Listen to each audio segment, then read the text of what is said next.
लागि यो महल बनाउनु भएको थियो। राजा हेलो एभ्रिवान, गुड मर्निङ हजुर सबैजनालाई। आज चाहिँ हाम्रो टुरको डे 2 अनि अहिले बिहान हामी छु बुटोलमा।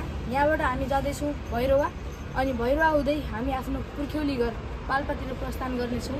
सो रमणीय भ्यू हेर्नलाई किप वाचिङ। सो एभ्रिवान, अहिले चाहिँ हामी बुटोलको मेन बजार पुगिसकेको छौँ अनि यताबाट चाहिँ यो पाल्पा जाने रोड अनि अहिले चाहिँ हामी यता भैरवातिर लाग्दैछौँ अनि भैरवा एकछिन बसेर पछि चाहिँ हामी पाल्पातिर प्रस्थान गर्नेछौँ। यता मामु सुवानी रेडी, पापा यता रेडी अनि यता बुवा यता आइ भन्दैछ।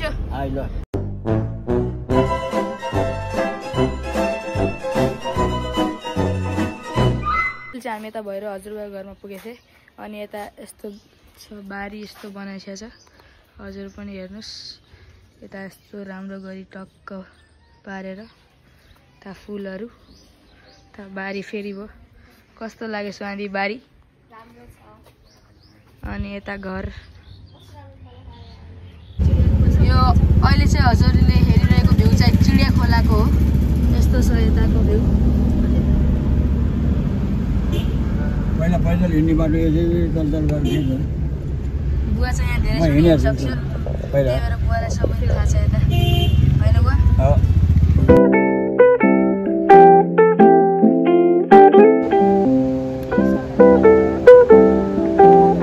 सो अहिले चाहिँ हामी यता पाल्पा प्रस्थान गर्दै गर्दा सिद्ध बाबा मन्दिरमा रोकेका थियौँ। यता चाहिँ यस्तो भ्यू छ, हजुर सबैलाई देखाउँछु म। यता माथिबाट हेर्नु सक्नुहुन्छ यस्तो झरनाको भ्यू कस्तो राम्रो आइरहेछ, हेर्दै मन तृप्त भइरहेछ। अनि यता अर्कोपट्टि चाहिँ तिनाउ नदी यस्तरी राम्ररी बगिरहेको छ, क्लियर पानी, सफा पानी।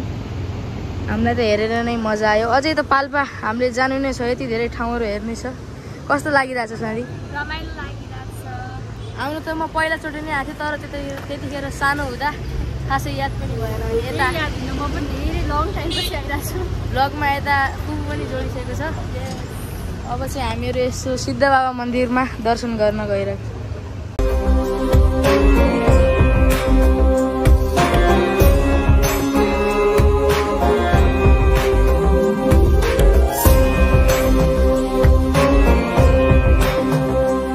आएको बेला राम्ररी पहाड सँगैको भ्यू सिद्ध बाबा मन्दिरमा हेर्न चाहनुहुन्छ भने, एउटा फोटो खिच्न चाहनुहुन्छ भने यता यस्तो राम्रो यो बोर्ड बनाइएको छ, हजुर यहाँ खिच्न सक्नुहुन्छ।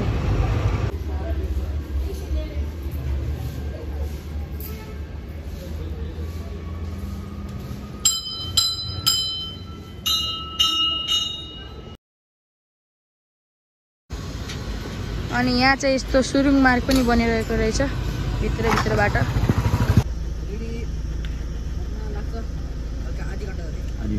बाटो यस्तै हो।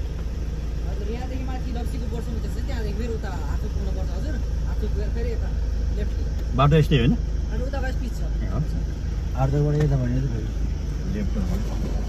अहिले चाहिँ हामी यता रिडी भन्ने ठाउँमा जाँदैछौँ, जहाँ चाहिँ 3वटा पुल एउटै ठाउँमा छ। अनि अहिले चाहिँ यता यहाँको बासिन्दालाई सोधेर हामी चाहिँ अगाडि बढ्दैछौँ।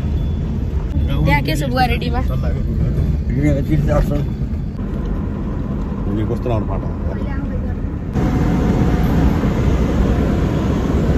सो एभ्रिवान, हामी चाहिँ 60 किलोमिटर पार गरेर अहिले रिडी यता चाहिँ स्याङ्जा, पाल्पा र गुल्मी छुट्टिएको छ।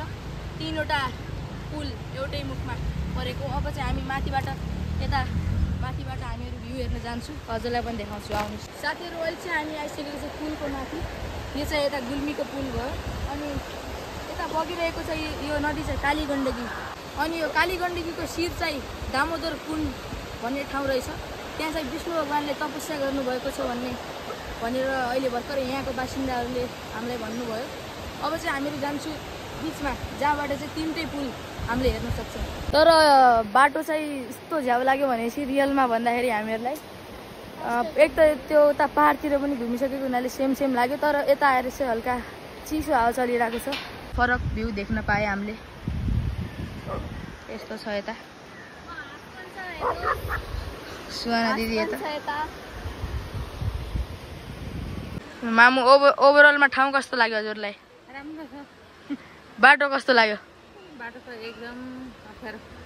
घुमाउरो बाटो थियो धेरै पहिलोचोटि आएको हुनाले धेरै लामो पनि लाग्यो तर अब चाहिँ हामीहरू यता पुगिसक्यौँ तीनटै जिल्ला एउटै ठाउँमा छ हामीले यो हेरेर रमाइलो लाग्यो कस्तो लाग्यो यहाँ आएर एकदम राम्रो लाग्यो तीर्थस्थल भएको कारणले पनि राम्रो छ सबै आउनुपर्ने लाग्छ मलाई त एकदम राम्रो भन्छ राम्रो छ एकदम अब चाहिँ हामी यता रेडी पुल घुमेर पाल्पा तानसेनतिर प्रस्थान गर्दैछौँ हजुरहरूलाई पनि तानसेनको नाइट भ्यू देखाउनेछौँ अहिले चाहिँ हामीहरू यता तानसेन जानुभन्दा अगाडि रानी मल घुम्ने भनेर आएको छौँ हजुरलाई पनि यहाँ माथिबाट रानी मलको भ्यू देखाउँछु फेरि अहिले एकछिनमा तल पनि जाने यता यस्तो छ हेर्नुहोस् रानी मल चाहिँ हामी यता साँझ पख रानी मल घुम्न आएको छौँ तानसेन जानुभन्दा अगाडि यता रानी मल एन्टर गरौँ भनेर यताबाट एन्टर गरेर यसो हुँदै माथि जाँदैछौँ अहिले चाहिँ हामी यता रानी मलभित्र एन्टर गऱ्यौँ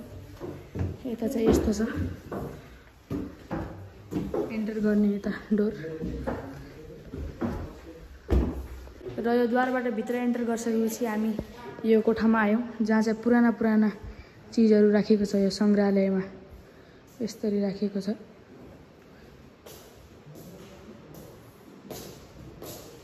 यता बाहिर हेरौँ भनेपछि यता चाहिँ यस्तो बाल्कनी टाइपको बनाइएको छ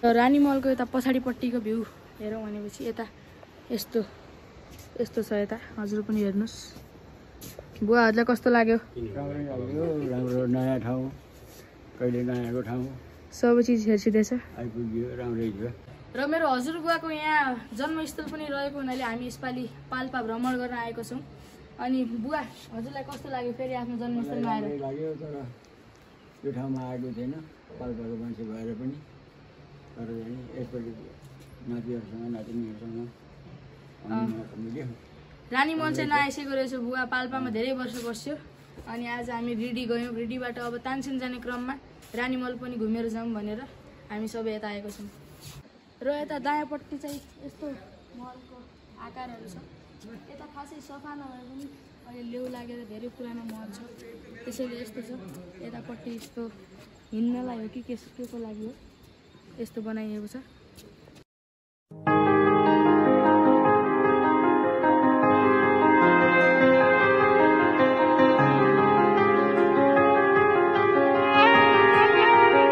अब भने यहाँको इभिनिङ भ्यू हेरेर हामी चाहिँ तानसेन पाल्पातिर लाग्दैछौँ हजुरलाई पनि त्यहाँको नाइट भ्यू राम्रो आयो भने अवश्य नै भ्लगमा देखाउनेछौँ अहिले चाहिँ हामी रानी मल हुँदै पाल्पा भुसरी डाँडा पुगिसकेको छौँ र आज चाहिँ हाम्रो वासस्थान यतै रहनेवाला छ अनि अहिले चाहिँ पापा र म एकछिन यता बजार हेरौँ भनेर बाहिर आएको छौँ अब भोलिको दिन चाहिँ हामी तानसेन बजार राम्ररी एक्सप्लोर गर्नेछौँ र पाल्पाको फेमस चुकाउनी पनि ट्राई गर्नेछौँ thank you so much for watching guys यहाँ चाहिँ मैले हल्का ब्लग एन्ड गर्ने बिर्सेँ त्यसको लागि भेरी भेरी सरी अवश्य भेटौँला अर्को भिडियोमा त्यतिखेरसम्मको लागि keep watching the video by by